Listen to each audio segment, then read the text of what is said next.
Jingle tunes. एक गांव में दो दोस्त रहते थे, गोपाल और किशोर।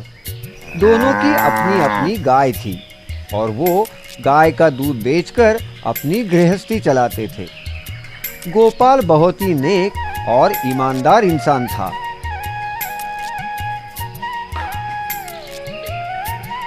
वो अपना काम पूरी मेहनत और लगन से करता था। उसकी गाय का नाम कपिला था। वो कपिला की अच्छे से देखभाल करता, उससे बहुत प्यार भी करता था। गोपाल का दोस्त किशोर लालची और धूर्त था। वो अपनी गाय का ठीक से ख्याल नहीं रखता था। ज्यादा पैसे की लालच में किशोर अक्सर दूध में मिलावट करता और अपने ग्राहकों को ठगता था। धोखाधड़ी उसके दाएं हाथ का खेल था। एक दिन गोपाल की पत्नी अचानक बीमार हुई। गोपाल पत्नी को लेकर गांव के वैद्य जी के पास गया। जांच करने के बाद वैद्य जी ने गोपाल से कहा, मामला गंभीर हो सकता है। शहर से दवाइयाँ मंगानी होंगी, काफी पैसे लगेंगे। तुम पैसों का इंतजाम कर सकते हो ना? हाँ, इलाज तो करना ही है। आप दवाइयाँ मंगवाइए, मैं पैसों का कुछ ना कुछ इंतजाम करता हूँ। इतने सारे पैसे मैं कहाँ से लाऊंगा? पत्नी का इलाज तो कराना आवश्यक है। अब क्या करें? इतने में उसकी नजर कपिला पर पड़ी। इतने पैसे लाने का केवल एक ही रास्ता बचा है, मेरी प्यारी गाय कपिला। उसे मैं शहर में जाकर बेच देता हूँ। जो पैसे मिलेंगे उसी से दवाइयाँ मंगवा लूंगा। घर आकर गोपाल ने ये बात अपनी पत्नी को बताई तो पत्नी ने कहा, ये क्या कर रहे हैं आप? लक्ष्मी को बेचेंगे? कितने सालों से वो हमारे साथ है। लक्ष्मी ही तो हमारी रोजी रोटी है। अगर उसे ही बेच देंगे तो खाएंगे क्या? सच कह रही हो तुम, पर अभी दूसरा कोई उपाय भी नहीं है। हमें ऐसा ही करना होगा। दूसरे दिन ना चाहते हुए भी कपिला को लेकर गोपाल शहर की ओर निकल पड़ा। जंगल से गुजरते वक्त गोपाल राह से भटक गया। तभी उसने एक जाप सुना, ओम नमः शिवाय, ओम नमः शिवाय। थोड़ा आगे जाकर गोपाल ने देखा एक स्वामी जी पेड़ के नीचे मंत्रोच्चारण करते हुए बैठे थे। गोपाल को सामने देखकर उन्होंने पूछा, वत्स, कौन हो तुम और कहाँ जा रहे हो? मैं गोपाल हूँ स्वामी जी। शहर जाते वक्त रास्ता भूल गया हूँ। आपकी आवाज सुनकर यहाँ चला आया। लगता है तुम्हें भगवान ने ही भेजा है। मैं यहाँ बहुत समय से तपस्या कर रहा हूँ और मुझे बहुत भूख लगी है। क्या तुम मेरे लिए भोजन की व्यवस्था कर सकते हो? स्वामी जी, क्या बताऊँ आपको, मैं खुद ही बहुत उलझन में हूँ। मैं आपकी कैसी मदद करूँ? हाँ, मेरे पास ये गाय है, मैं उसका दूध आपको पीने के लिए दे सकता हूँ। गोपाल ने तुरंत ही गाय का दूध निकाला और स्वामी जी को पीने के लिए दिया। स्वामी जी ने दूध प्राशन किया। गोपाल पर प्रसन्न होके उन्होंने कहा, एक भूखे की भूख मिटाकर तुमने आज बहुत पुण्य का काम किया है। मैं प्रसन्न हुआ हूँ। इसके बदले तुम्हें कुछ भेंट देना चाहता हूँ। क्या तुम्हारी कोई इच्छा है? मैं वो जरूर पूर्ण करूँगा। फिर गोपाल ने उन्हें अपने पत्नी के इलाज के बारे में बताया और दवाइयाँ महंगी होने के कारण कपिला को बेचने के लिए वो शहर जा रहा है, ये भी बताया। ये सुनने के बाद स्वामी जी ने अपने झोली से एक सोने का कड़ा निकाला, उस पर कमंडल से पानी छिड़का और वो कड़ा गोपाल के हाथ में रखते हुए कहा, ये लो, ये एक जादुई कड़ा है। जब भी तुम्हें पैसों की जरूरत हो तब ये कड़ा हाथ में पहनकर गायत्री मंत्र का जाप करो और पैसे मांगो। तुम्हारी जरूरत पूरी हो जाएगी। क्या आप सच कह रहे हो स्वामी जी? अगर ऐसा हुआ तो मेरी सारी परेशानियां खत्म हो जाएगी। आपका बहुत बहुत धन्यवाद।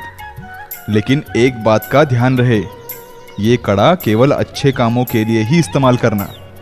गलती से भी इसे किसी बुरे काम के लिए इस्तेमाल नहीं करना, नहीं तो ये कड़ा पहनने वाला हमेशा के लिए अपाहिज हो जाएगा। मैं जरूर याद रखूंगा।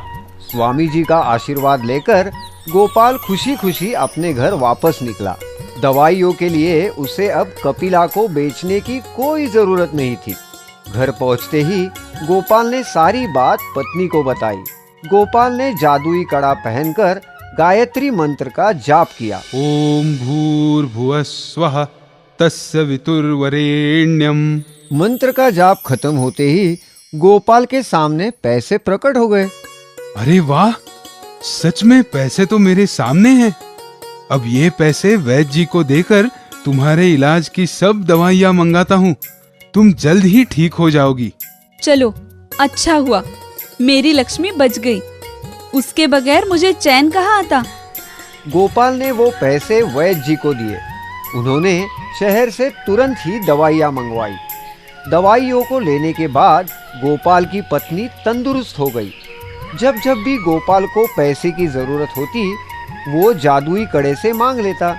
उन पैसों से गोपाल ने और गायें खरीदी, परिवार के लिए नया घर बनवाया। गोपाल ने हमेशा जादुई कड़े का उपयोग भले कामों के लिए ही किया। देखते ही देखते गोपाल की लोकप्रियता बढ़ने लगी। उधर किशोर गोपाल की तरक्की से जलता था। वो समझ ही नहीं पा रहा था कि गोपाल इतना अमीर कैसे हो रहा है। गोपाल के पास इतने पैसे कैसे आ गए? क्या राज है? पता करना पड़ेगा। दूसरे ही दिन किशोर गोपाल के घर गया। अरे आओ आओ किशोर, आज यहाँ कैसे? घर बहुत अच्छा बना लिया है गोपाल तुमने। आजकल तो ठाठ है तुम्हारे। क्या बात है? कोई खजाना मिल गया है क्या? बातों बातों में गोपाल ने जादुई कड़े की सारी बात किशोर को बता दी। क्या कह रहे हो गोपाल? तुम्हारे पास जादुई कड़ा है? तुम्हारे तो नसीब ही खुल गए। जादुई कड़े के बारे में सुनकर किशोर की नींद उड़ गई। सुबह शाम वो बस उस कड़े के बारे में ही सोचता। काश जादुई कड़ा मेरे पास होता। गोपाल को अब उस कड़े की क्या जरूरत है? बहुत पैसे कमा लिए उसने। अब मेरी बारी है पैसे कमाने की। उस रात जब गोपाल गहरी नींद में था, तब किशोर ने उसके हाथ से सोने का कड़ा चुपके से निकाल लिया। घर जाकर उसने जादुई कड़ा हाथ में पहना और मंत्र पढ़ते हुए पैसे मांगे। ओम भूर्भुवः स्वः तस्य वितुर्वरेण्यम भर्गो देवस्य धीमहि धियो यो न प्रचोदयात्। पैसे अपने सामने पाकर किशोर खुशी से पागल हो गया। मैं अमीर हो गया। अब किशोर रोज कड़े से पैसे मांगता। कुछ ही दिनों में उसने अपने लिए बहुत सारी नई चीजें खरीदी, जैसे कि घर, कपड़े, गाड़ी। अब किशोर शान से रहने लगा। मिले हुए पैसे का सही इस्तेमाल करने की बजाय वो फिजूल खर्ची में करने लगा, पैसे उड़ाने लगा। इधर जादुई कड़ा चोरी होने की वजह से गोपाल थोड़ा परेशान जरूर हुआ, लेकिन उसने खुद को समझाया। शायद मेरे नसीब में इतना ही लिखा था। कोई बात नहीं, कड़ा नहीं हुआ तो क्या हुआ? मेरे पास मेरी गायें हैं, घर है, मैं और मेहनत करूंगा। किशोर अब लोगों को ब्याज से पैसे देने लगा, बदले में दुगने पैसे वसूलने लगा। एक बार तो हद ही हो गई। एक बूढ़े अनपढ़ आदमी ने किशोर से कुछ पैसे उधार लिए थे। मैंने तुम्हारे पैसे लौटा दिए थे बेटा, मुझसे मेरी जमीन ना छीनो। मैं कुछ नहीं जानता। ये देखो, कागज पर तुम्हारा अंगूठा है कि नहीं है ना? तो आज से ये जमीन मेरी। चलो जाओ यहाँ से। किशोर ने धोखे से उसकी जमीन हड़प ली। ये तो निहायत बुरा काम था। जादुई कड़ा अपना काम करने से चूका नहीं। अचानक किशोर की तबीयत खराब होने लगी। उसका एक हाथ और एक पैर अपाहिज हो गया। अरे अरे, ये क्या हुआ? मेरे हाथ और पैर को क्या हुआ? मुझे बचाओ। बचाओ। जादुई कड़े का गलत उपयोग करने के कारण किशोर अपाहिज हो गया था। ढेर सारे पैसे होने के बावजूद किशोर का इलाज नहीं हो पाया। तो किशोर की पत्नी गोपाल से मिलने गई। उसने गोपाल को किशोर की तबीयत के बारे में बताया और ये भी बताया कि किशोर ने ही गोपाल का कड़ा चुराया था। अब गोपाल ने ये बात सुनी तो उसे बुरा लगा। वो झट से किशोर के घर गया और उसे पूछा, किशोर, वो कड़ा क्यों चुराया? अगर पैसे ही चाहिए थे तो मुझसे मांग लेते।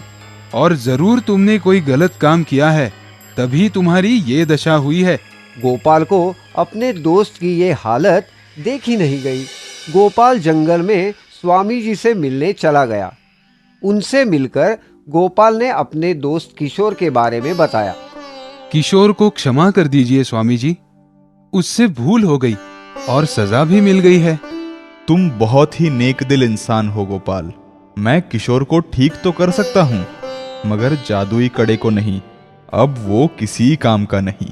ऐसा कहकर स्वामी जी ने अपने कमंडल से थोड़ा पानी निकाला और गोपाल को दिया। उन्होंने कहा, इस पानी पर मैंने मंत्र डाला है, इसे जाकर किशोर पर छिड़को, वो तुरंत ठीक हो जाएगा। आपका बहुत धन्यवाद स्वामी जी, आप बड़े दयालु हैं। गोपाल वो पानी लेकर किशोर के घर पहुंचा। जैसे ही उसने किशोर पर स्वामी जी ने दिया हुआ पानी छिड़का, किशोर ठीक होने लगा। जल्दी ही उसके हाथ पैर पूर्ववत हो गए। किशोर ने गोपाल के पैर पकड़ लिए। मुझे माफ कर दो गोपाल, मैं तुम्हारा अपराधी हूँ। आज केवल तुम्हारी वजह से मैं दोबारा चल फिर सकता हूँ। तुम्हारा यह एहसान मैं कभी नहीं भूलूंगा। एक दोस्त ही दूसरे दोस्त के काम आता है। मुझे सबसे ज्यादा खुशी इस बात की है कि तुम अब बिल्कुल ठीक हो गए हो। हम आपके लिए हमेशा नई कहानियाँ और नए गाने लेकर आते रहेंगे। तब तक आप गाते और देखते रहिए जिंगल टूस जिंगल टूस जिंगल टूस।